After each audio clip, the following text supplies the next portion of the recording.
Hi everyone, it's Tamara here with another card making tutorial. This week I'm actually showing you the card that I made my mum for Mother's Day. This is using the gorgeous new image from Wondering Wabbit, Abbi's sister Veronica. I'll be doing some Copic colouring of Veronica and then a very quick and easy card making tutorial. So let's get started.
be using this pretty floral paper from the Sweet Day paper pack from Poppy Crafts, and using the Ornate oval frame from Pinkfresh, which I'll die cut out 3 times for a nice little border, and using just the leaves and flowers from the Magic Iris Birdhouse add-on set from Fawn.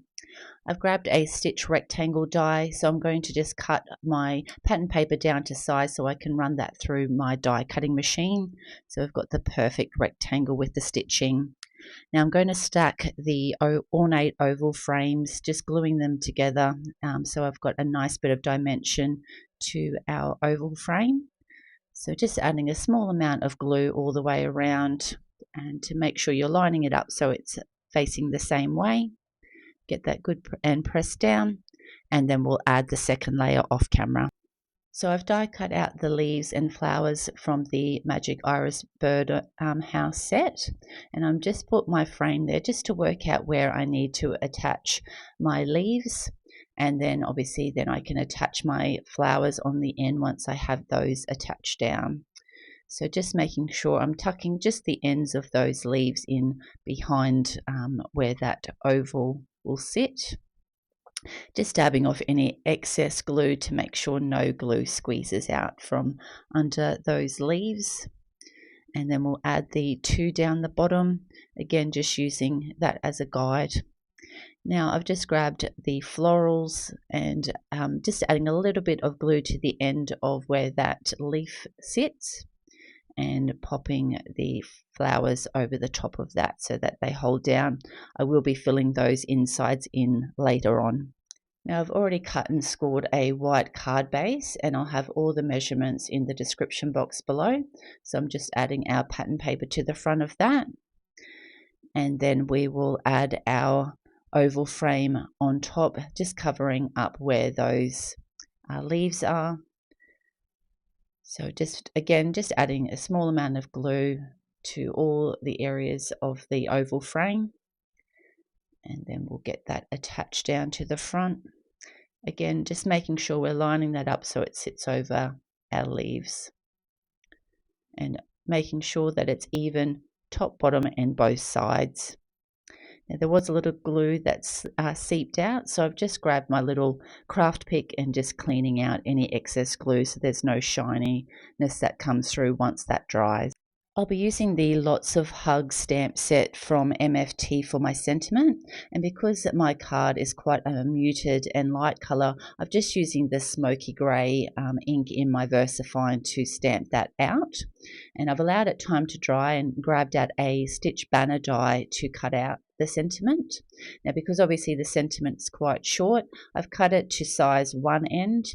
Then using the same banner die, I'm just adding it to the other end with the same distance at the end, and now we have the perfect size sentiment banner for down the bottom of our card. Now, as Veronica is going to be partially above where we've got the dimension for our oval, we need to put a few bits of foam tape in the middle section of her, and then we just want to add a little bit of glue to the top of her head and near her feet to allow her head and feet to rest where it actually sits over that stacked oval frame. So I'll just attach that there, and now she's perfectly secure. Now I have swapped out my, I had stamped my banner on pink, white, but I thought the pink looked nicer with the pink of the flowers on our pattern paper.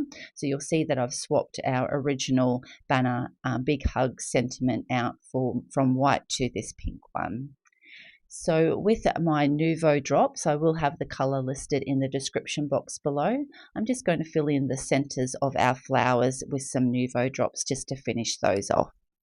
And this is the finished card project for this week. I find it so helpful using your pattern paper to inspire the colours you use for your image. My mum absolutely loved her card, and for me as a card maker, what more could you ask for? I hope you've enjoyed this tutorial. If you have, please hit the like button and leave a comment. And if you'd like to see any future videos, please hit the subscribe button. Thanks again for watching. Have a great day. Bye.